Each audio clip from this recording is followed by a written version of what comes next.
Drinking podcast. East, they trying to get in and out the picture, man. What's up with Chris, man? Chova the guy, man. It's your boy Hood Stepdaddy, man. I got Queen Q. And we got Mr. Des Arnaz. What's going on, man? How you feeling? I'm good, man. Thank y'all for having me, man. Thank you for coming. Thank you for coming, man. I know how hard it is to do the content and media stuff. So, and plus, man, me and B Jack, we go back, man. It's my brother, man. Yes, sir. So I'm just happy to see him doing something productive. So, he gave me a call, so I pulled up, man. It wasn't nothing. Real nigga activity. That's what's up. That's for what's sure, up. for sure. I just want to say, man, I ain't never seen this dude in the same room with LeBron James. You know what I'm saying? It's a rumor going around, man. I think he because he was a little late, and you feel me? I know he was in Denver last night. You know what I'm saying? It only makes sense. Yeah. Type of guy that can sell a blank CD, man. You sold a blank CD?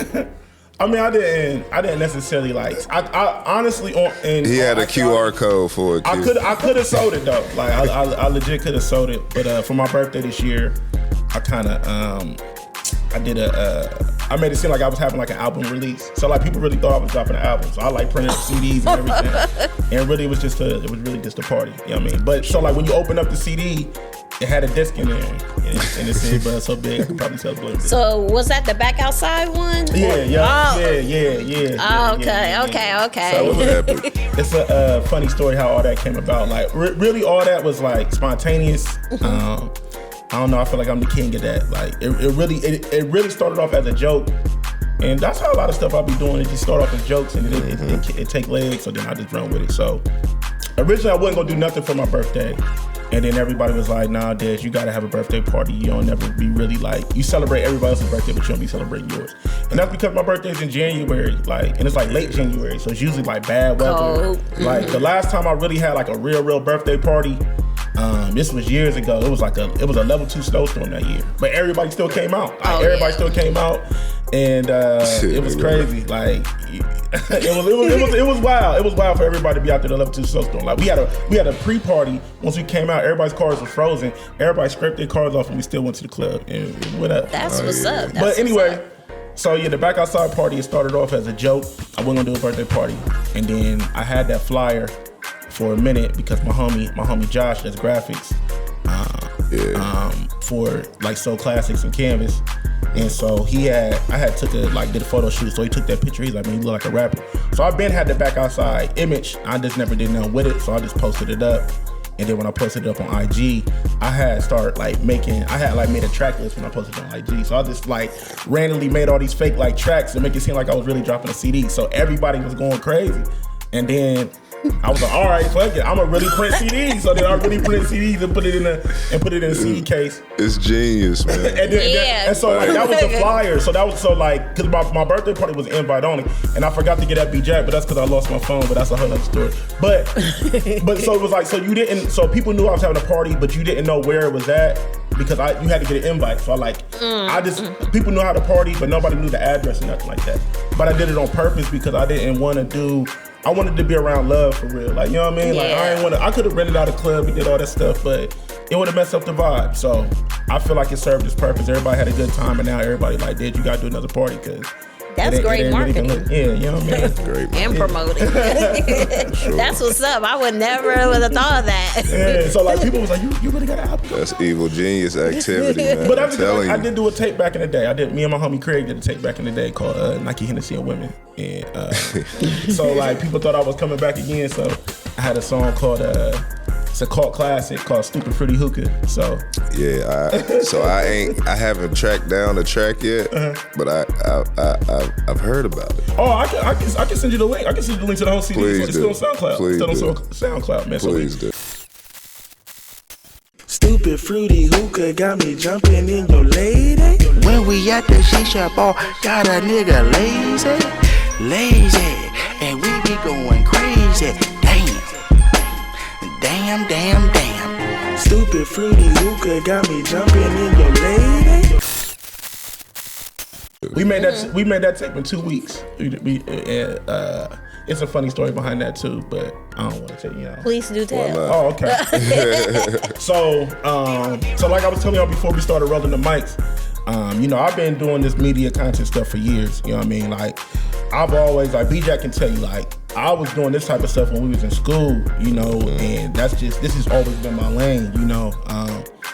You know, my dog B-Jack, he was always an athlete. I told him freshman year that you only gonna play JV 1 year, you play the rest of the years you playing varsity. Shouldn't even play then. Yeah, right. Shouldn't even play the year, but it was, you know, politics. Politics. You know what I mean? Really Politics. crazy. You got upperclassmen and all that stuff. Yeah, all man. that stuff. You and shout out to Cal. You and Cal, man. Y'all niggas was that incoming class was crazy. Y'all was crazy, man.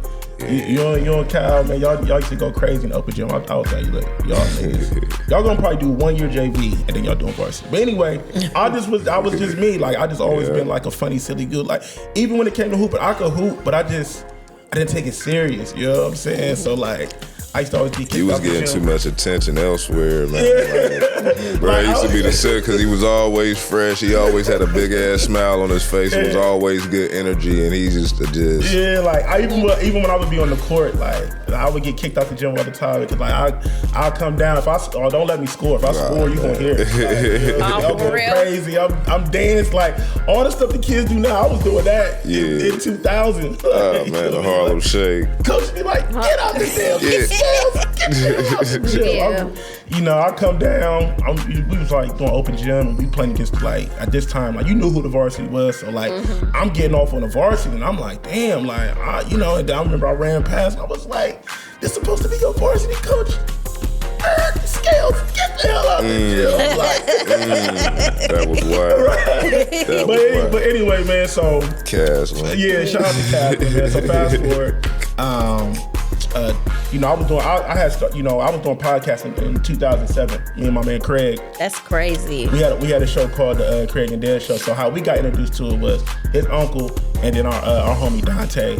They was doing a podcast because I used to always wanted to get on the radio station, which I ended up doing, you know, not too long ago. But at the time when I was trying to get on the radio station, you know, this is when radio was like a real big deal. So I'm like, I'm trying to get on the radio, and you know, the politics with that during that was super tough. So I was just like, man. So once I got introduced to podcasts, I was like, all right, well, fuck the radio. We about to do this. So we was doing the Craig and Dad Show, and my homie Craig, he went to Ohio State, and I would just always be on campus with him. You feel me? And we would just be messing around and stuff like that. And he lived on campus, so we would record in his living room, and like we started gaining like attention.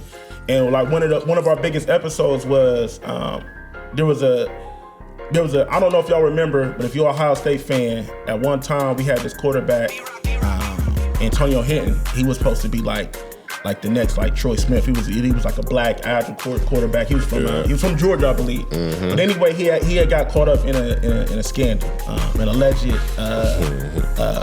soliciting scandal. Oh, I think I remember. He had got pulled over. You know, it was a whole big thing. But you know, back then we didn't have social media, so but it was like a big thing in the Columbus Dispatch.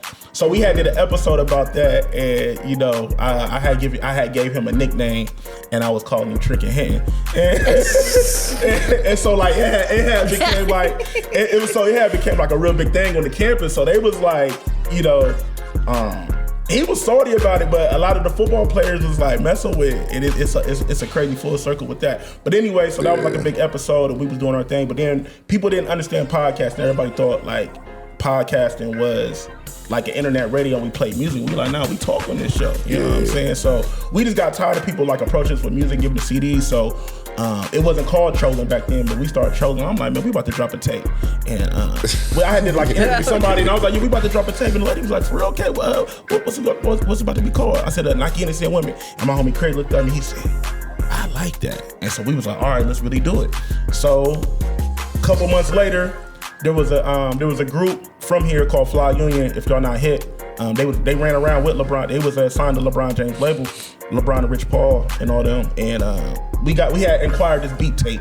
I don't know how we got the tape, but we got the tape. It had beats from them on it. But a lot of the beats was like a minute and 40, minute and 30. So we had to like loop the beats. So we took a beat. So we had took one of the beats, and we did the song called Stupid Fruity Hookah. So originally with Stupid Fruity Hookah, Craig didn't like the song. He didn't want to do it. So his verse, so when you hear the song, his verse, he really was rapping.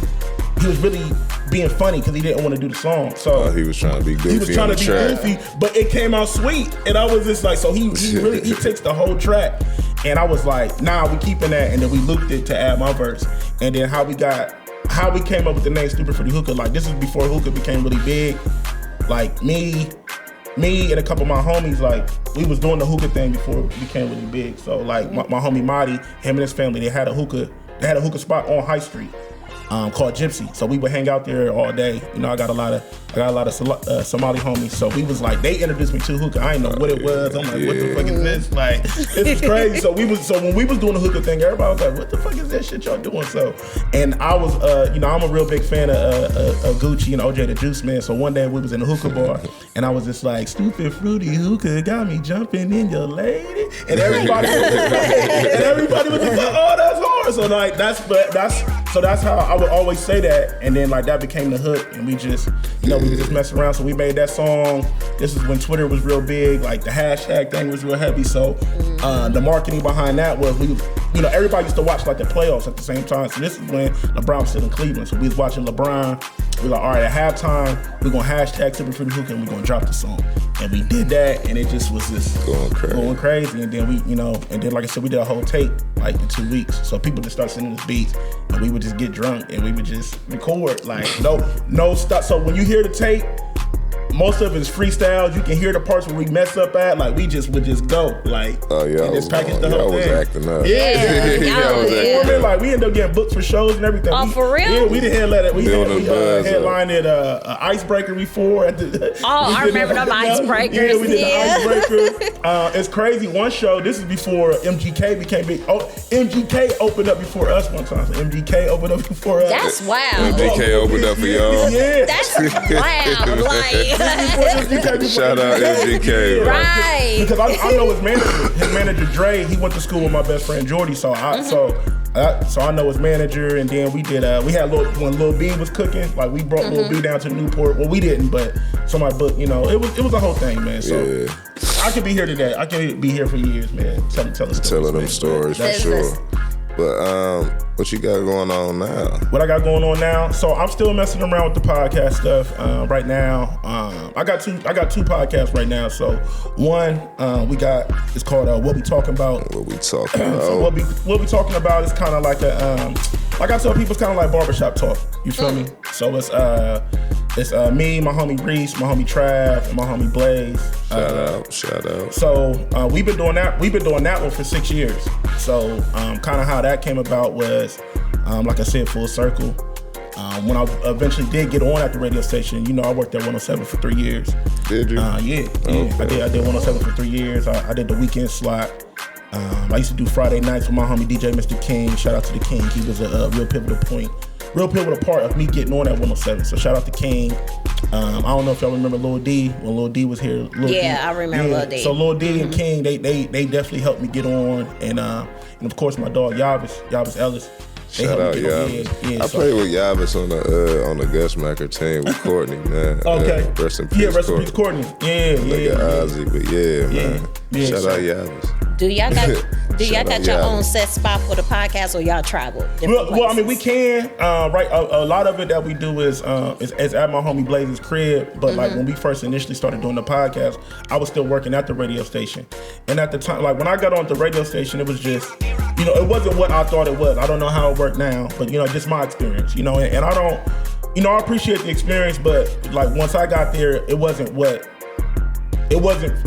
Radio just wasn't for me. You feel what I'm saying? Like it's a lot of red tape. It's a lot of, with anything, it's politics and stuff like that. And just, it doesn't flow like you think it's going to flow, because it is a business. And with radio, it's not really about the talking. They trying to sell ads. They don't really care about the, it ain't, everybody doesn't get like a morning, unless you like Charlamagne and them, like the morning show, what they doing, and Ebro, what they doing, like Hot 97, like those are rare occasions. You feel what I'm saying? Your normal jock, you're gonna get like 15, 30 seconds to talk in between records here and there, and like a 2 hour, 3 hour slot. And you ain't really, you ain't really getting your funky off. So it was, so they would be like, man, we need that personality you bring. But I'm like, how the hell I'm gonna do that in 15 seconds? Like, what I'm saying? In 15 seconds in like a 2 hour slot. You feel me? So I was just kind of getting frustrated with the situation. So y'all was just like, Dave, you got to just get back to what you know, what made you you. You got to start doing what you was doing. So I brought back the show.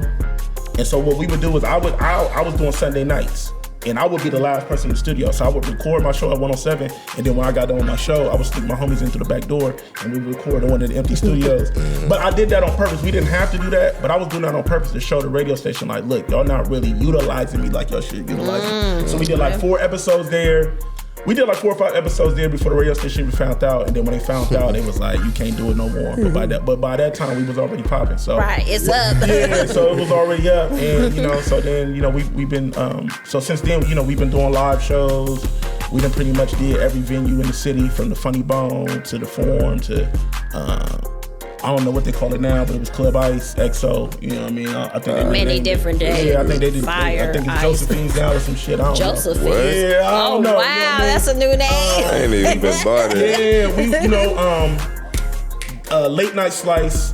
We did 2 different shows at Late Night Slice. So the one Late Night Slice in the Arena District, they got like a speakeasy, like where you go down to the basement, you go through the freezer. Oh, and then yep, you go back. yep, So we yep. was one of the first What? people. Yeah. So I got footage and all that stuff of this. So we was one of the first people to utilize that. We did a lot, like we did what we call podcast and chill. So if we go to like a smaller venue, we'll like do a mini show in a smaller venue or whatever. So we've been all over the city with it, so that's that. And then I'm just still trying to make it happen. Then like I said, the other show, shout out to my man Rio. It's called The Road Less Travel. So with that, we more so like interview people that like work in the industry, that like have certain jobs in like fashion and music and stuff like that, but not your traditional job. So we interview them to kind of like tell their stories and how they got into it. So that's that. And I'm still working on some other stuff too, man. I'm just trying to stay busy. That's what's up, man. So who? Oh, you want to go? Nah, go ahead, Q. Okay. So who would you love to interview? Like, who would you dream of to interview? Like one person? You can name 2. Name 2? Matter of fact, 3. Top 3. Top 3. People that I would love to interview. Alive, right? Alive people? Mm-hmm. Okay. Top 3 people that I would love to interview. I would love to interview. I'ma go Dame Dash. I'ma go Dr. Umar. Ooh, yes. And then the third person that I would love to interview, let's see.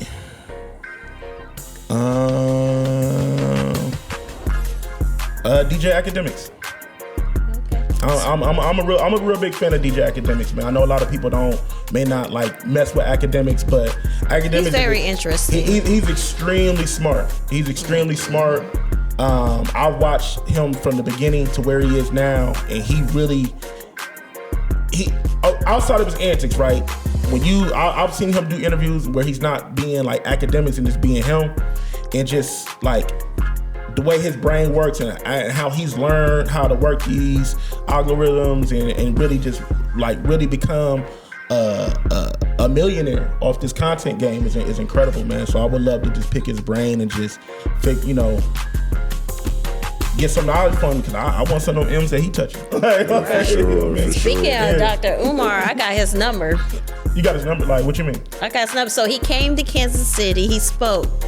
And my brother, he's a big promoter in Kansas City. So after that, we chopping up and everything. He gave me and my brother his phone number. He said, don't call, text first, but don't talk. But yeah, I got his number. So you was trying to shoot game at it? I wasn't trying to shoot no game. But shoot, I mean, I would love to interview him too. So Okay. that'd be. Well, I'm just saying, you said you got his number. You was put that up there. I was. I mean, he handsome, but at the same time, he ain't my type. But Donations.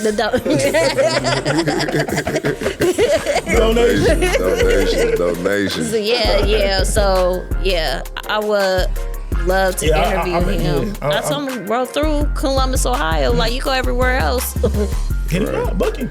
Yeah, I would hit him up. What's up? Get him on the podcast. Get him on the podcast. Yeah. Dr. Umar.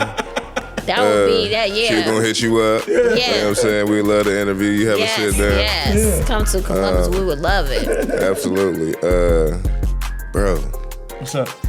What's going on in the rap game right now, man? It's crazy, man. What's your view? Like, how you is you on anybody's team? Who was you rooting for? Man, do you got a favorite Avenger? Like, well, I mean, you know, well, Rick Ross is one of my favorite rappers, so.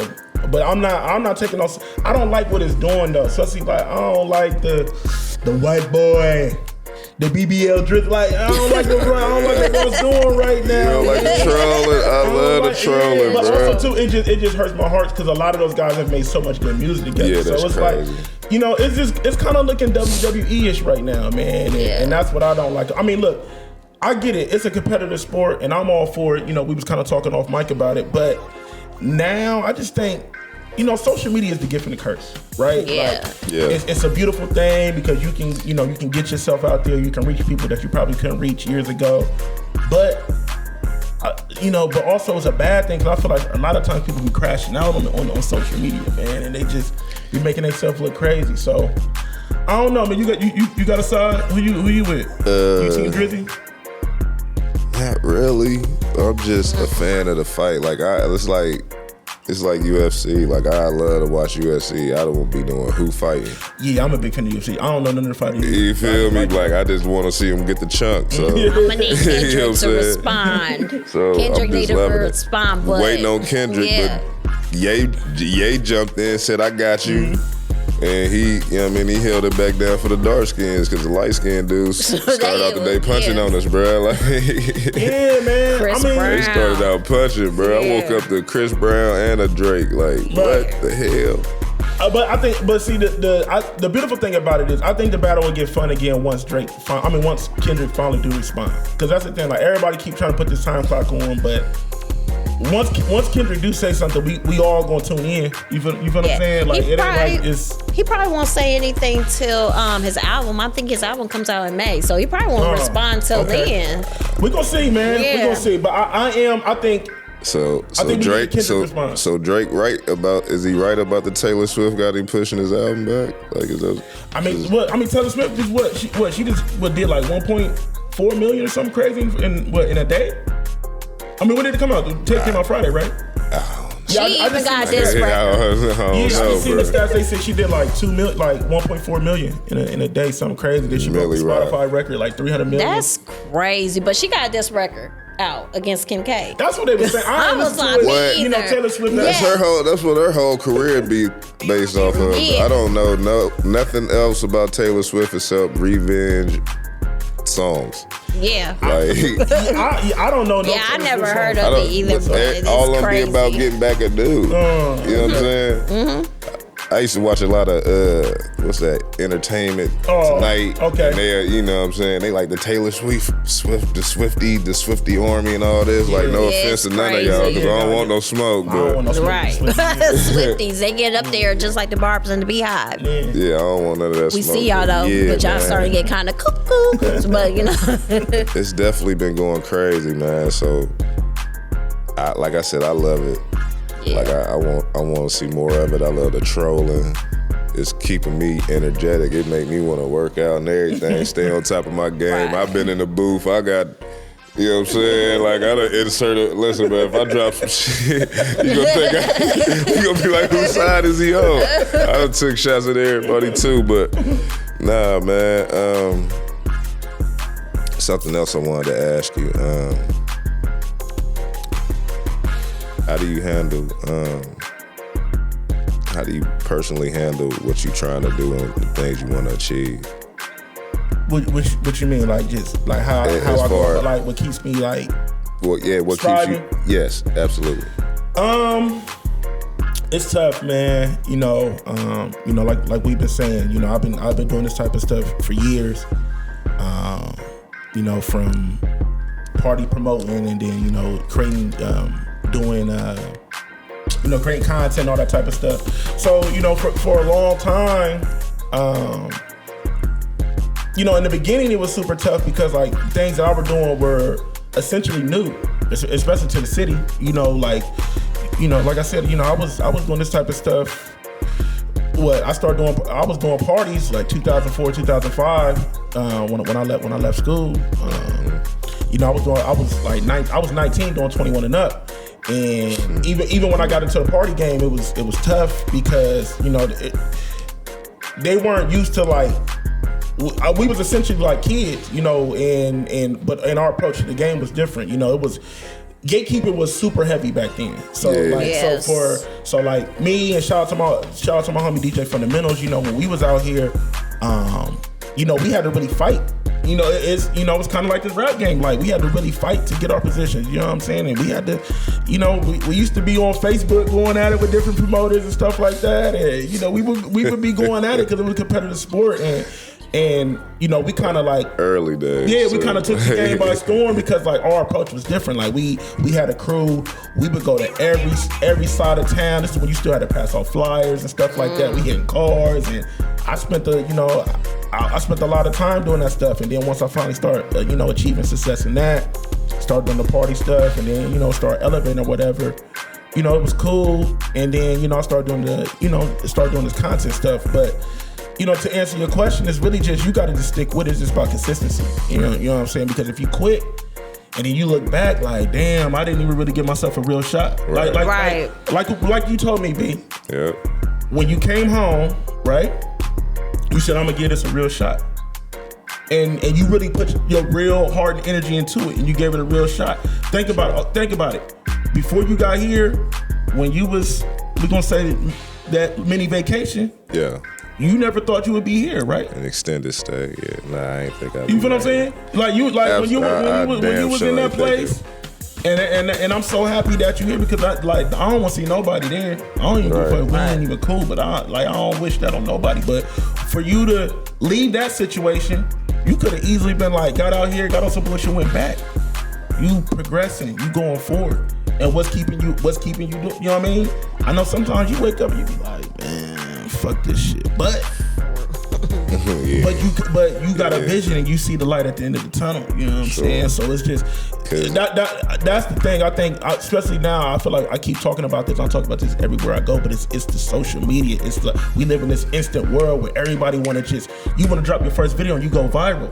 That's not reality, bro. Right. And even the people that go viral, a lot of them aren't organic viral. A lot of them have production companies. They got labels. They got people that are in positions to help them go viral. Yeah. You feel what I'm saying? Like we really getting this out the mud. You feel what I'm saying? So it's going to be 10 times harder for us, but the reward is going to be 10 times greater. You feel what I'm saying? So that's facts. So what you doing today? I'm telling you, next year you're gonna wake up. You be like, damn, I was just in a little studio at Fifth a year ago. Now look where I'm at. You feel what I'm saying? Yeah. And that's how I look at a lot of times when I get. You know what I mean? Like, and that's a lot of times. That's how I look at my life and things that I've been able to achieve and stuff like that. Like, I don't have no college degree. I don't have nobody that like put me in the game, sort of say. You feel what I'm saying? Like, I got this off of just being consistent, being a good person, and networking. And me networking is what led me to get to these different spots in my life. But even when you get there, it don't stop. You feel what I'm saying? So. If I knew about, media school back when I was 18, and everybody know the difference between university and trade school, I learned more in 8 months than I did in 4 years. Absolutely, and I salute to y'all because I didn't even go to media school. I'm just, you did? Nah, I didn't go to. Nah, I just. You just kicked your way through. Yeah, I just kicked in the door. You know what I mean? So I didn't, like this media school. All this stuff came later. Like you know what I'm saying. And by the time this stuff like hit Columbus, I was already knee deep, you know what I mean? It was just kind of just like, I thought about it, but I was just like, I don't know. You feel me? So I kind of wish I would have did it because I would have learned more behind the scenes type of stuff. You feel me? But I hope I answered your question. I kind of went on a tangent. Nah, you did. You did. I just really just consistency, man. I just keep striving. You got to have your own goals and visions, bro. You can't get caught up because it's easy to get on this internet. You see all these people that you think are popping or whatever, and they really not. But you know what, though, bro? I ain't even gonna lie to you. Sometimes, man, manifestation is scary because you really get what you like. And stuff be running up on me so fast, like, right. This what I was really fantasizing and thinking about for days on days on days, and then boom, I'm in this position for real. It's almost like deja vu a little bit. Like it give you a shock, bro. So like a lot of the stuff I be doing, scary. That's like the only thing that scared me, man. My manifestations coming to fruition, like, you know what I'm saying? Hey, but what you gonna do? I mean, you know, I wrote a list under the whistle, baby. Yeah. You gonna play, but exactly. After my brother passed, I wrote a list on December 31st, 1 through 5, my top 5 that I want in 2024. And when I tell you, when he said manifestation is scary, it's very scary. Everything is happening in order. Like, I already know like in order you wrote yes. Like, I know what's coming next, and it's crazy. 2 has already happened. Yeah, and man. you know, 3, 4, and 5, I already know what it is. It's scary. So yeah, manifestation, pray, you know, and just have belief and faith, because faith is hard. It is. You're gonna get tested every day. Tested, you know what I mean? But like, you know, I think what be hitting me is, you know, sometimes, you know, you kind of be getting upset, you kind of getting, you know, you get frustrated or whatever, and you kind of, sometimes you get so caught up, you kind of be taking things for granted, and then you see some real life shit that be like, damn. Like the other day, man, I was driving down the street and I seen somebody homeless, and it was just like, and look, I'm crying about some materialistic stuff, and, and this person is it's always literally somebody that sleeping under a doorstep on High Street, bruh. You feel me? Yeah. And I'm crying about some bullshit. You feel me? So it's just like, you know, you gotta just really be thankful. Take, you know, and just keep working, man. Like I said, bro, look, you home now, bro. You doing the media stuff. I see you got the little movie thing going on. Don't think I'll be sick. Don't think I'll be I'm trying to do it all day. You feel me? But it's just like, bro, so it's just like, keep striving. I'm working on a little joint too. I got a little movie that's gonna be hitting Tubi real soon. You feel what I'm saying, man? That's so, what's up. Definitely. I ain't know you was with the acting, so I'm definitely going. Yeah, bro. I just be like, definitely got to work. If he can make a blank CD, yeah, for sure. Hey, man, I'm just at a point in my life where it's just like, man, the worst thing that can happen is it don't happen.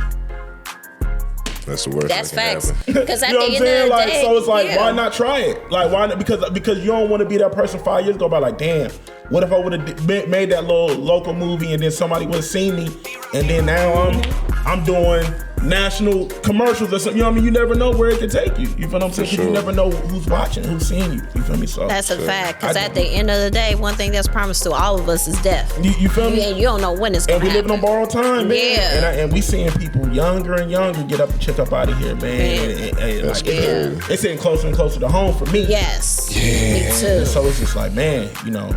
Yes. Just You gotta appreciate life, man. You gotta appreciate life. Man. The city, listen, I've lived in Columbus all my life. I ain't never seen Columbus like this, bro. We live in, it's going down, bro. Yeah, I'm right now. I'm Mr. Always inside, never the fuck outside. I live in 3 different cities, and let me tell you, but it's like not even the same. I don't be going outside. Look, I go to school, go to work. I mean, but you always been like that. But you never been in the mix. You know what I mean? You always been. Yeah. I be trying to be in the cut. Yes. But appreciate you for showing up, bro. And where they can find you, like the social media. Drop all your handles, man. What you got coming on up? Instagram is Dez_Arnaz. Facebook, Dez Arnaz. I don't really be on Twitter like I used to, but I'm on there too. Dez Arnaz. Yeah, X. I'm always call it Twitter. Yeah, Twitter, right. I'm always gonna call it Twitter. So I'm on all those platforms, man, and you know, I'm around in the city. So if you wanna get at me, you know, I ain't hard to find, man. I'm not Hollywood at all, man. I love supporting my people. I love supporting the city. I'm a super advocate. I rep Columbus to the death. I got it tatted on my stomach. You know what I'm saying? Like, belly. You know what I mean? No matter where I go, man, I love my city, man. You know, and as you see, it's growing. The city is growing. What we like the fastest growing city in the country now, something like that. I seen some stats. Yeah. Columbus like the fastest growing city. Yeah, it's going up. Yeah, you know, so it's here, man. We here. I feel like we've always dreamed of this. It's here, and you know, you better tap in and find your piece of the pie, cause it's the money is out here, but it's going to dry up real quick. So you need to find your place in it and make sure you you get what's yours. So yes, for sure. Yes, thank you for coming. And no doubt, man. Thank y'all for having me, man. Yeah. Hopefully Hopefully, I was a gracious guest. Oh, you was amazing, man. We got so many sound bites. It's gonna be good. Hey, this is the Day Drinking Podcast. I'm your boy, Neighborhood Stepdaddy. Queen Q. Yes. Man, appreciate y'all, Yes. man. All right. Yes. All right, no doubt. Hey.